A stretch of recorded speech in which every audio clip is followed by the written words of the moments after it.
На территории Сунтарского района работает аэромобильная группировка регионального управления и авиации МЧС России. С целью недопущения угрозы перехода огня на населенные пункты вертолетом ведомства было произведено 24 слива и сброшено 72 тонны воды. По оперативным данным авиалесоохраны на территории региона действуют 22 природных пожара. Площадь, пройденная огнем с начала наблюдения, составляет 4331 гектар.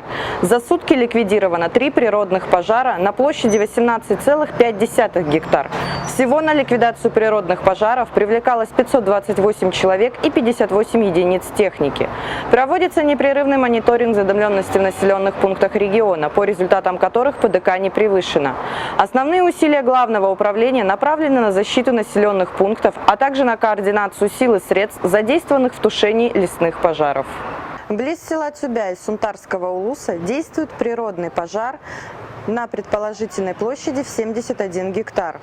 С целью недопущения перехода огня на населенный пункт в Сунтарский район в составе 10 человек вылетела оперативная группа Главного управления МЧС России по Республике Саха-Якутия.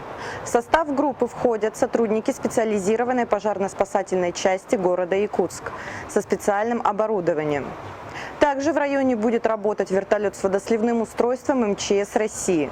В настоящее время на данном пожаре работают специализированные подразделения лесоохраны и привлеченное местное население.